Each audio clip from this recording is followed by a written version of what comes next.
Hello friend, आप सबका स्वागत है हमारे यूट्यूब चैनल स्टडी टीम में। तो चलिए आज की क्लास शुरू करते हैं और आज की क्लास में हम हिंदी के 50 महत्वपूर्ण क्वेश्चन सॉल्व करेंगे। तो चलिए शुरू करते हैं। तो पहला क्वेश्चन है कि दोहा और रोला को क्रम से मिलाने पर कौन सा छंद बनता है। दोहा और रोला को मिलाने पर कौन सा छंद बनता है। तो ऑप्शन है हरि गीतिका, ऑप्शन बी है कुंडली कुंडलिया और ऑप्शन सी है सवाया और ऑप्शन डी है बरवय। तो दोहा और रोला को क्रम से मिलाने पर कौन सा छंद बनता है। तो दोहा और रोला को मिलाने पर क्या बनता है, कुंडलिया बनता है। कौन सा ऑप्शन, ऑप्शन नंबर बी सही होगा।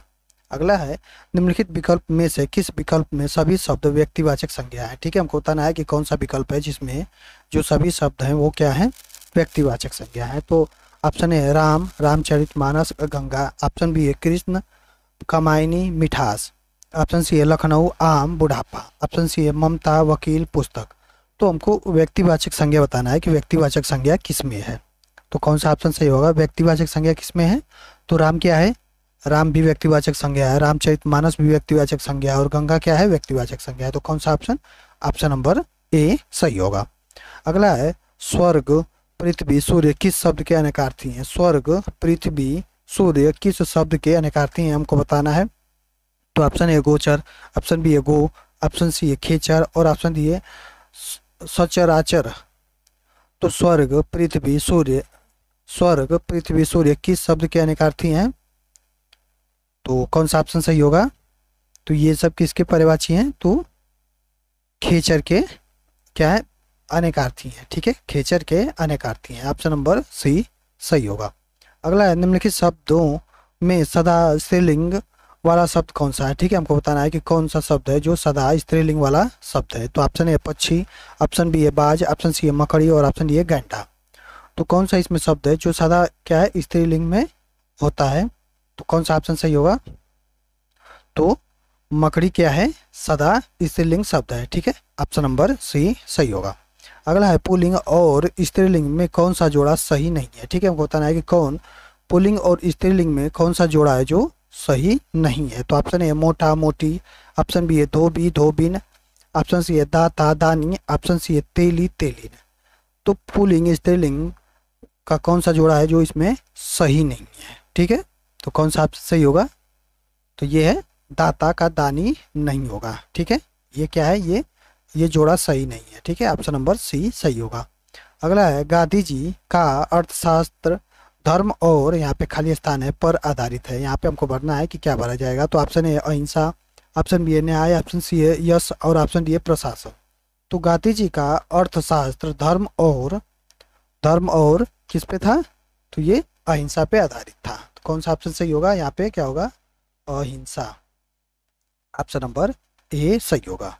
अगला है विद्या विद्याधन शब्द किस समास का उदाहरण है। विद्याधन शब्द किस समास का उदाहरण है हमको बताना है। तो ऑप्शन ए बहुब्रीहि समास, ऑप्शन बी है कर्मधारय समास, ऑप्शन सी है तत्पुरुष समास और ऑप्शन डी है व्ययभाव समास।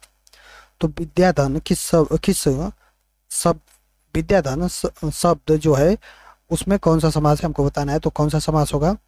तो विद्याधन में क्या है, तो इसमें कर्मधारय समास है। ठीक है, ऑप्शन नंबर बी सही होगा। अगला है बामुलाहजा शब्द कौन सा उपसर्ग है। बामुलाहजा शब्द में कौन सा उपसर्ग है हमको बताना है। तो ऑप्शन ए बा, ऑप्शन बी है बिला, ऑप्शन सी है बद और ऑप्शन डी है ब। तो हमको उपसर्ग बताना है। तो इसमें उपसर्ग क्या होगा। तो इसमें उपसर्ग होगा बा। ठीक है, ऑप्शन नंबर ए सही होगा। अगला है षडानन शब्द किस समास का उदाहरण है। षडानन शब्द किस समास का उदाहरण है। तो ऑप्शन ए अव्ययीभाव समास, ऑप्शन बी बहुब्रीहि समास, ऑप्शन सी तत्पुरुष समास और ऑप्शन डी कर्मधारय समास।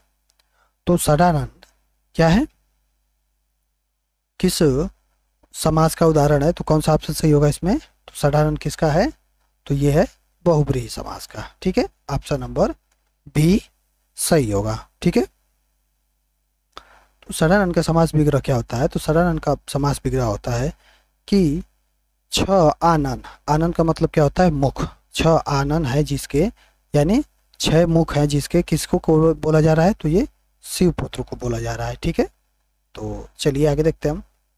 आगे उचित अगला है निम्नलिखित 6 वाक्यांशों में से प्रथम और अंतिम निश्चित है, शेष को उचित क्रम में व्यवस्थित कीजिए। ठीक है, यहाँ पे क्या है कि छह वाक्यांशों में क्या है, प्रथम और अंतिम निश्चित है, शेष को उचित क्रम में व्यवस्थित करना है और आपको बताना है कि कौन सा सार्थक वाक्य बनेगा इससे। ठीक है, तो पहला है स्वदेश प्रेम के, फिर यह है नागरिकों ने देश के, र है सदा, ऑप्शन ल है आह्वान पर, और ऑप्शन वो है वशीभूत होकर, और 6 नंबर है बड़े से बड़ा त्याग किया। तो हमको इन सबको क्रम में बैठाना। तो चलिए ऑप्शन नंबर ए लेते हैं और ऑप्शन नंबर ए से हम चेक करेंगे और देखेंगे कौन सा हमारा विकल्प सही हो रहा है। तो पहले हम वो लेंगे, फिर यह लेंगे, फिर ल लेंगे और फिर उसके बाद र लेंगे। ठीक है, तो चलिए पढ़ते हैं।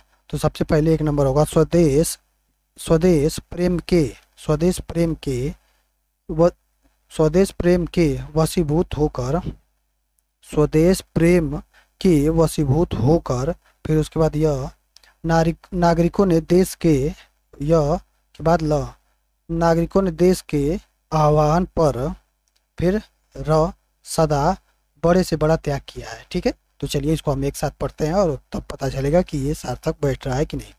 तो स्वदेश प्रेम के, स्वदेश प्रेम के वशीभूत होकर, वशीभूत होकर नागरिकों ने देश के आह्वान पर सदा बड़े से बड़ा त्याग किया है। तो क्या है ये सार्थक बैठ रहा है। तो कौन सा ऑप्शन सही हो जाएगा? ऑप्शन नंबर ए सही हो जाएगा। अगला है प्रोत्साहित का विलोम शब्द होगा। प्रोत्साहित का विलोम शब्द बताना है कि क्या होगा। तो ऑप्शन ए अनप्रोत्साहित, ऑप्शन बी अप्रोत्साहित, ऑप्शन सी हतोत्साहित और ऑप्शन ए इनमें से कोई नहीं। तो प्रोत्साहित का विलोम शब्द क्या होगा? तो प्रोत्साहित का विलोम शब्द होता है हतोत्साहित। ऑप्शन नंबर सी सही होगा। अगला है दिए गए वाक्यांश के लिए एक शब्द का प्रयोग कीजिए। ठीक है, दिए गए वाक्यांश के लिए एक शब्द बताना है। जो शत्रु की हत्या करता है, जो शत्रु की हत्या करता है उसके लिए एक शब्द बताना है। तो ऑप्शन है शत्रुघ्न, ऑप्शन बी है नश्वर, ऑप्शन सी है जन्मांध और ऑप्शन डी है निर्दय। तो जो शत्रु की हत्या करता है उसे हम क्या कहते हैं? उसके लिए एक शब्द क्या होगा? तो जो शत्रु की हत्या करता है उसे हम शत्रुघ्न कहते हैं। ऑप्शन नंबर ए सही होगा। अगला है अनुमति शब्द के लिए वाक्यांश का चयन कीजिए। अनुमति शब्द के लिए वाक्यांश का चयन करना है। तो ऑप्शन ए किसी कार्य की आज्ञा देना, ऑप्शन बी किसी कार्य के लिए निर्देश देना, ऑप्शन सी किसी कार्य के लिए आदेश देना और ऑप्शन डी किसी कार्य के लिए सहमति देना। तो अनुमति शब्द के लिए वाक्यांश का चयन करना है। तो कौन सा ऑप्शन सही होगा इसमें? तो इसका होगा कि किसी कार्य के लिए सहमति देना। अनुमति मतलब किसी कार्य के लिए सहमति देना। तो कौन सा ऑप्शन? ऑप्शन नंबर डी सही होगा। अगला है दुखी क्यों होते हो जब भगवान देता है तो, फिर यहाँ पे खाली स्थान है देता है, मुहावरे द्वारा रिक्त स्थान की पूर्ति कीजिए। ठीक है, तो यहाँ पे हमको मुहावरे द्वारा रिक्त स्थान की पूर्ति करना है। तो हमारा ऑप्शन है ठोकर खाकर, ऑप्शन बी है छक्के छुड़ाकर, ऑप्शन सी है छप्पड़ फाड़ कर और ऑप्शन डी है जोड़ तोड़ कर। तो दुखी क्यों होते हो जब भगवान देता है तो क्या होता है? छप्पड़ फाड़ कर देता है, छप्पर फाड़ कर देता है। तो कौन सा ऑप्शन सही हो जाएगा? ऑप्शन नंबर सी सही हो जाएगा। अगला है बद उपसर्ग किस शब्द में है? बद उपसर्ग किस शब्द में है? तो ऑप्शन है बदस्तूर, ऑप्शन बी है बदौलत, ऑप्शन सी है बदमाश और ऑप्शन डी में से कोई नहीं। तो बद उपसर्ग हमको बताना है कि किस में है। तो बद उपसर्ग किस में होगा? तो ये होगा कौन सा ऑप्शन सही? तो ये बदमाश में क्या है? बद उपसर्ग है। ठीक है, बदमाश में क्या है? पद उपसर्ग है। अगला है निम्नलिखित में से साधारण वाक्य का चयन कीजिए। ठीक है, साधारण वाक्य का चयन करना है। तो ऑप्शन ए मैं आपसे सहमत नहीं हूँ, ऑप्शन बी है मैं आपसे सहमत हूँ, ऑप्शन सी है मैं आपसे कैसे सहमत हो सकता हूँ और ऑप्शन डी है मैं आपसे न सहमत हूँ न असहमत हूँ। तो हमको साधारण वाक्य बताना है। तो इसमें साधारण वाक्य क्या होगा? तो इसमें साधारण वाक्य होगा कि मैं आपसे सहमत हूँ। ऑप्शन नंबर बी सही होगा। अगला है मुझे विश्वास है कि आप अवश्य आएंगे। वाक्य में वाक्य का प्रकार पहचानिए। मुझे विश्वास है कि आप अवश्य आएंगे में वाक्य का प्रकार बताना है कि कैसा वाक्य है, सरल वाक्य है, मिश्र वाक्य है, संयुक्त वाक्य है। तो मुझे विश्वास है कि आप अवश्य आएंगे, ये इसमें किस प्रकार का वाक्य है? तो इसमें क्या है? इसमें मिश्रित वाक्य है। कौन सा ऑप्शन? ऑप्शन नंबर बी सही होगा। अगला है निम्नलिखित में से किस वाक्य में विराम चिन्हों का सही प्रयोग हुआ है? ठीक है, हमको बताना है कि किस वाक्य में विराम चिन्ह का जो प्रयोग हुआ है वो सही हुआ है। तो ऑप्शन है आप शायद पटना में रहने वाले हैं, ऑप्शन बी है आप शायद पटना के रहने वाले हैं और ऑप्शन सी है आप शायद पटना के रहने वाले हैं और ऑप्शन डी है आप शायद पटना के रहने वाले हैं। ठीक है, तो इसमें कौन सा विकल्प वाक्य है जिसमें विराम चिन्ह का प्रयोग क्या है, सही से हुआ है। तो कौन सा ऑप्शन सही होगा, तो ये होगा कि आप शायद पटना में के रहने वाले हैं, ये ऑप्शन नंबर ए सही होगा। ठीक है, यहाँ पे संबोधन का चिन्ह लगा है तो ये नहीं होगा। यहाँ पे आप शायद, यहाँ भी संबोधन का चिन्ह है, यहाँ पे संबोधन का चिन्ह क्या है, सही नहीं है। फिर यहाँ पे क्वेश्चन मार्क लगा है तो ये भी गलत होगा। ठीक है, तो ऑप्शन नंबर ए सही होगा। अगला है निम्नलिखित पहेली के सही उत्तर का चयन कीजिए। ठीक है, निम्नलिखित पहेली के सही उत्तर का चयन करना है। तो क्या है कि लाल बैल खड़े हैं करिया बैल भागत है, लाल बैल खड़े हैं करिया बैल भागत हैं, इसका सही उत्तर हमको, इस पहेली का सही उत्तर चयन करना है। तो ऑप्शन ए ओला, ऑप्शन बी है नारियल, ऑप्शन सी है आग और धुआं, और ऑप्शन डी में से कोई नहीं। तो इस पहेली का सही उत्तर क्या होगा, तो इसका सही उत्तर होगा कि आग और धुआं क्या है, ऑप्शन नंबर सी सही होगा। इसका सही आग आग आग यहाँ आग किसके लिए प्रयोग किया गया है, तो आग लाल बैल के लिए प्रयोग किया गया है और धुआं काले बैल के लिए। ठीक है, चलिए अगला देखते हैं। अगला है दोहा, चौपाई, सवैया, सोरठा आदि की प्रथमावली के अंत में निम्नलिखित में से कौन सा विराम चिन्ह प्रयोग होता है। ठीक है, दोहा, चौपाई, सवैया, सोरठा आदि की प्रथमावली के अंत में निम्नलिखित में से कौन सा विराम चिन्ह प्रयोग किया जाता है। तो ऑप्शन ए अल्प विराम, ऑप्शन बी अर्ध विराम, ऑप्शन सी पूर्ण विराम, और ऑप्शन डी विस्मय आदि बोधक। तो दोहा, चौपाई, सवैया और सोरठा आदि की प्रथमावली के अंत में कौन सा विराम चिन्ह प्रयोग किया जाता है, तो ये क्या है, अल्प विराम चिन्ह प्रयोग किया जाता है। ठीक है, अल्प विराम चिन्ह ऑप्शन नंबर ए सही होगा। अल्प विराम चिन्ह क्या होता है, तो ऐसे कामा को क्या बोलते हैं, अल्प विराम चिन्ह बोलते हैं। ठीक है, चलिए आगे देखते हैं। आगे अनुप्रास और पुनरुक्ति प्रकाश अलंकार का उदाहरण है। अनुप्रास और पुनरुक्ति प्रकाश अलंकार का उदाहरण है, कौन है वो बताना है। तो ऑप्शन ए मुख चंद्रमा है, ऑप्शन बी चरण कमल बंदी हरिराई, ऑप्शन सी पीपर पात सरिस मंडोला, और ऑप्शन डी पात भरी सहरी सकल सूत बारे बारे। तो अनुप्रास और पुनरुक्ति प्रकाश अलंकार का उदाहरण कौन सा होगा इसमें, तो इसमें होगा कि पात भरी सहरी सकल सुत बारे बारे, ये क्या है, ये अनुप्रास और पुनरुक्ति प्रकाश अलंकार का उदाहरण है। ऑप्शन नंबर डी सही होगा। अगला है दाता का विलोम शब्द लिखिए। ठीक है, दाता का विलोम शब्द बताना है कि क्या होगा। तो ऑप्शन ए दानी, ऑप्शन बी है याचक, ऑप्शन सी है पाचक, और ऑप्शन डी है दायक। तो दाता का विलोम क्या होगा, तो दाता का विलोम होगा याचक। ठीक है, ऑप्शन नंबर बी सही होगा। अगला है कल्पना का विशेषण शब्द है। कल्पना का विशेषण शब्द बताना है कि कल्पना का विशेषण शब्द क्या होगा। तो ऑप्शन ए काल्पनिक, ऑप्शन बी है काल्पनिक, ऑप्शन सी है कल्पनिक, और ऑप्शन ए कल्पना। तो कल्पना का विशेषण क्या होगा, तो कल्पना का विशेषण होगा क्या होगा, काल्पनिक। ठीक है, कौन सा होगा, काल्पनिक। ठीक है, काल्पनिक।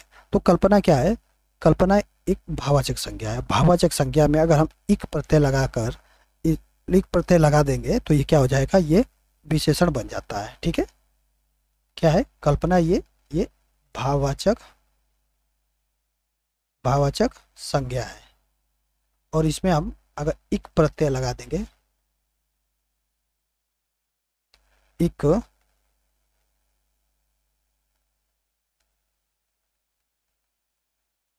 प्रत्यय लगा देंगे तो ये क्या हो जाएगा, काल्पनिक हो जाएगा। ठीक है, तो काल्पनिक क्या हो जाएगा, ये विशेषण हो जाएगा।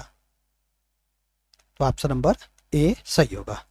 अगला है वह व्यक्ति जो दिन में केवल एक बार भोजन करता है कहलाता है। वह व्यक्ति जो दिन में एक बार भोजन करता है वो क्या कहलाता है। तो ऑप्शन ए एकाहारी, ऑप्शन बी अल्पाहारी, ऑप्शन सी है भिक्षु, और ऑप्शन डी सन्यासी।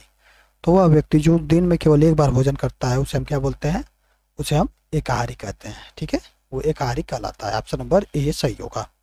अगला है कुमार का एक अर्थ है। कुमार का एक अर्थ क्या है वो बताना है। तो ऑप्शन ए प्रभाव, ऑप्शन बी है हीरा, ऑप्शन सी तोता, और ऑप्शन डी है गौतम।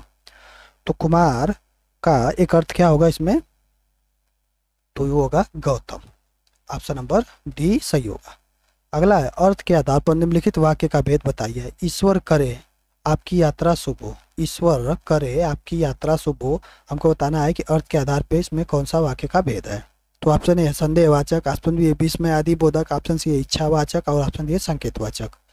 तो ईश्वर करे आपकी यात्रा शुभ हो, इसमें कौन सा वाक्य का भेद है? तो ईश्वर करे आपकी यात्रा शुभ हो, इसमें क्या है? इच्छावाचक।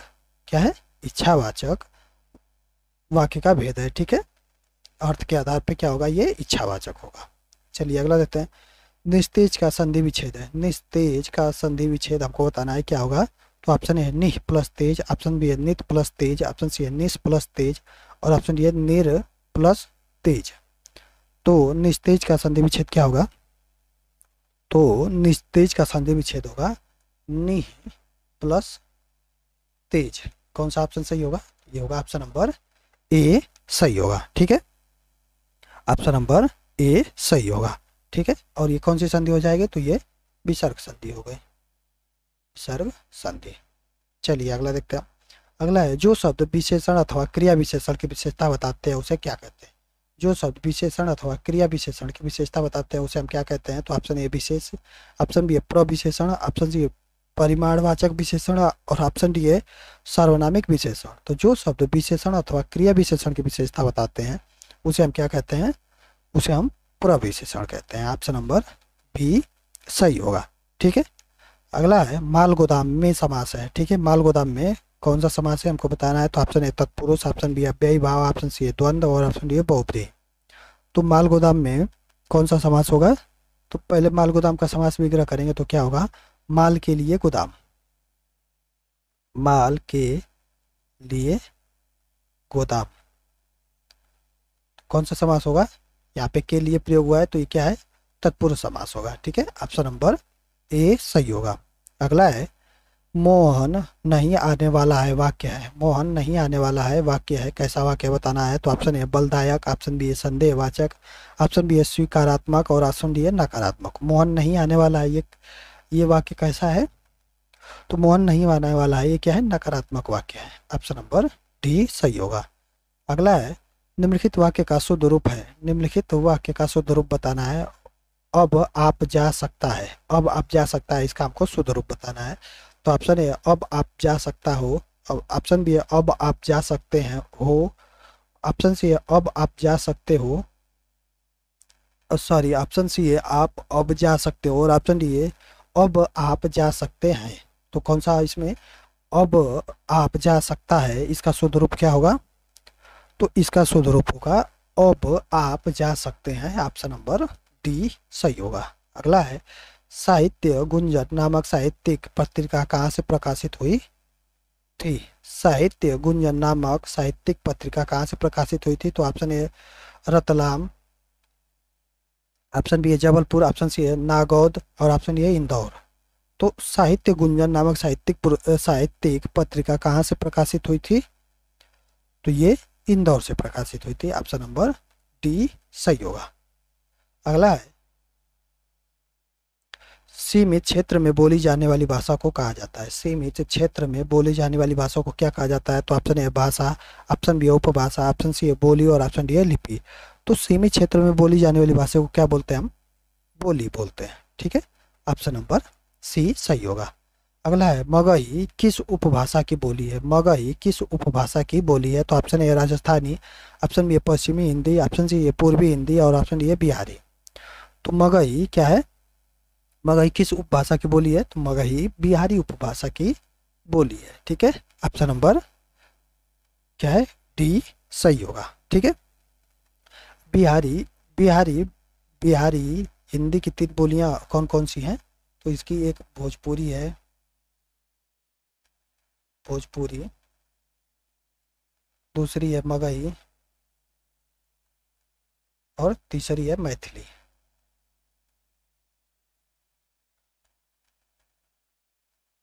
चलिए आगे देखते हैं। आगे संशोधन के लिए उपयुक्त शब्द है। संशोधन के लिए उपयुक्त शब्द क्या होगा? तो option A mention, option B है मॉडिफिकेशन, ऑप्शन सी है मैनिपुलेट और ऑप्शन डी है मैनिफेस्टो। तो संशोधन के लिए उपयुक्त शब्द क्या होगा? तो इसका होगा मॉडिफिकेशन। ऑप्शन नंबर बी सही होगा। ठीक है, अगला है निम्नलिखित विकल्प में से वाक्य के लिए प्रयुक्त लोकोक्ति का चयन कीजिए। सीमित दायरा होना, सीमित दायरा होना इसका है लोकोक्ति का, वाक्य के लिए उपयुक्त लोकोक्ति का चयन करना है। तो ऑप्शन ए मियाँ की दौड़ मस्जिद तक, ऑप्शन बी है मियाँ की दादी वाहवाही में गई, ऑप्शन सी है मन के हारे हार है मन के जीते जीत, ऑप्शन डी है उपयुक्त में से कोई नहीं। तो सीमित दायरा होना इस लोकोक्ति का, उपयुक्त लोकोक्ति का हमको चयन करना है। तो कौन सा ऑप्शन सही होगा? तो सीमित दायरा वाक्य के लिए सही लोकोक्ति होगा, सीमित दायरा वाक्य के लिए सही लोकोक्ति क्या होगा? तो ये होगा कि मियाँ की दौड़ मस्जिद तक, मियाँ की दौड़ मस्जिद तक, ऑप्शन नंबर ए सही होगा। अगला है निम्नलिखित में शुद्ध वर्तनीय शब्द पहचानिए। ठीक है, शुद्ध वर्तनीय शब्द पहचाना है। तो ऑप्शन ए छिपकली, ऑप्शन बी उजियाला, ऑप्शन सी है रचयिता और ऑप्शन डी है युधिष्ठिर। तो इसमें हमको बताना है कि कौन वर्तनीय रूप से शुद्ध लिखा गया है। तो वर्तनीय रूप से शुद्ध इसमें कौन सा है?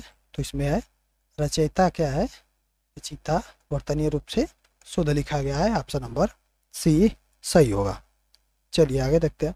निम्नलिखित शब्द युग्म के विकल्पों में से सही अर्थभेद का चयन कीजिए। ठीक है, सही अर्थभेद का चयन करना है। तो क्या है? तप, तप्य, तप और तप्य का वो सही अर्थभेद का चयन करना है कि कौन सा ऑप्शन सही होगा। तो ऑप्शन ए तप तथागत, ऑप्शन बी है संयम नियम, ऑप्शन सी है तपस्या शिव और ऑप्शन डी है संयम शिव।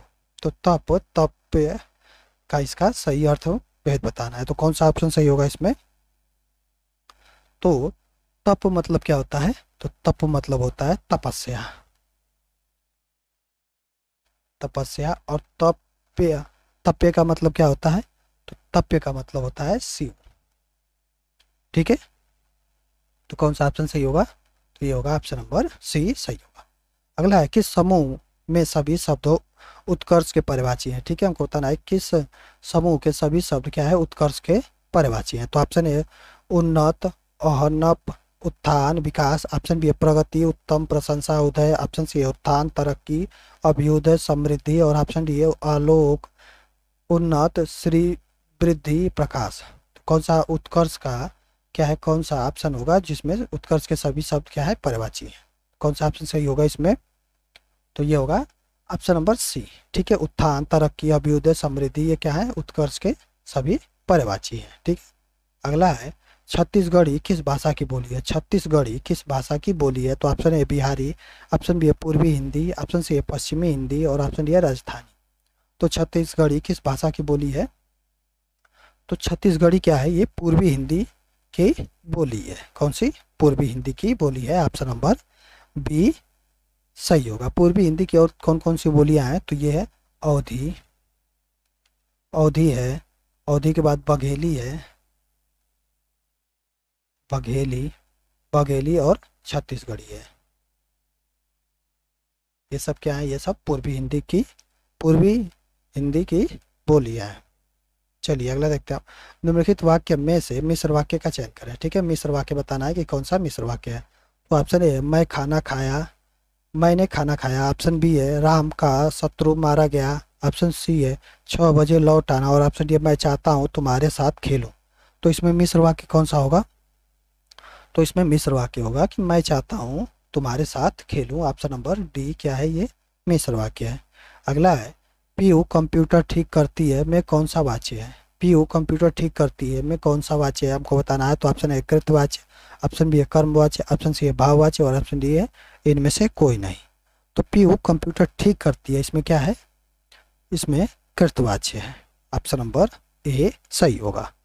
अगला है वी उपसर्ग से बना निम्नलिखित में से कौन सा शब्द है? ठीक है, वी उपसर्ग से बना शब्द निम्नलिखित में से कौन सा है हमको बताना है। तो ऑप्शन ए वैवाहिक, ऑप्शन बी है वीर, ऑप्शन सी है वीरक्त और ऑप्शन डी है वियोग। तो वी उपसर्ग किस में लगा है? तो ये वियोग में क्या है? वी उपसर्ग लगा है, ऑप्शन नंबर डी सही होगा। अगला है निम्नलिखित वाक्य में कौन सा विराम चिन्ह छोटा है? वाह यह कौन सी विडंबना है? वाह यह कौन सी विडंबना है, इसमें बताना है कि कौन सा विराम चिन्ह छोटा हुआ है। तो ऑप्शन ए पूर्ण विराम, ऑप्शन बी है प्रश्न विराम और ऑप्शन डी है सी है विस्मयादि बोधक विराम चिन्ह और ऑप्शन डी है निर्देशक चिन्ह। तो यहाँ पे कौन सा विराम चिन्ह छोटा है? तो यहाँ पे विस्मयादि बोधक विराम चिन्ह छोटा है, ऑप्शन नंबर सी सही होगा। वाह के बाद क्या पे यहाँ पे विस्मयादिबोधक विराम चिन्ह का प्रयोग होता है। ठीक है, चलिए अगला देखते हैं हम। निम्नलिखित में से किस शब्द में इक प्रत्यय का प्रयोग हुआ है। ठीक है, इक प्रत्यय किस में लगा है वो बताना है। तो ऑप्शन ए विकल, ऑप्शन बी है अलख, ऑप्शन सी है धनिक और ऑप्शन डी है पुलक। तो इक प्रत्यय इसमें से किस में लगा है, तो इसमें क्या है, धनिक में क्या है, इक प्रत्यय लगा हुआ है। जैसे धनिक हम लिखेंगे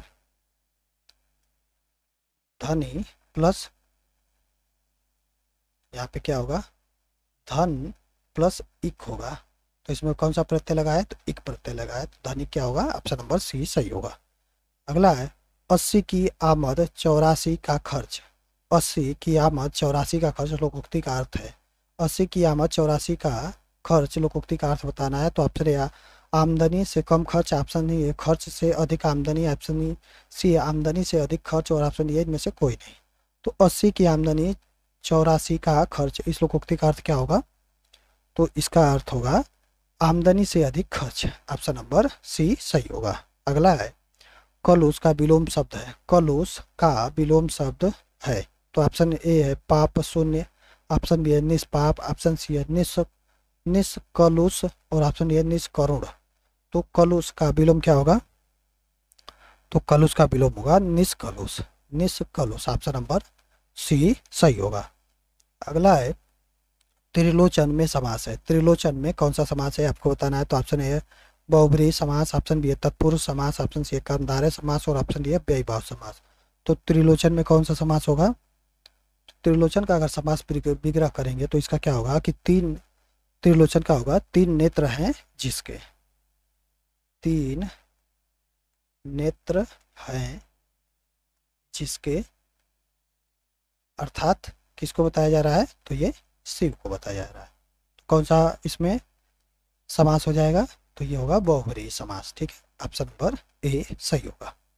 अगला है शुद्ध वर्तनीय वाले शब्द का चयन करें। ठीक है, हमको बताना है कि इसमें वर्तनीय रूप से शुद्ध कौन लिखा गया है। ठीक है, तो इसमें वर्तनीय रूप से शुद्ध कौन सा है, तो ये कौन सा ऑप्शन सही होगा, तो ये होगा वर्तनीय रूप से शुद्ध लिखा है अंत्याक्षरी। ये क्या है, ये वर्तनीय रूप से शुद्ध लिखा गया है। ऑप्शन नंबर ए सही होगा। ठीक है, तो चलिए आज की इस वीडियो में इतना ही। अगर वीडियो आपको अच्छी लगी हो तो वीडियो को लाइक करें और चैनल को सब्सक्राइब जरूर करें।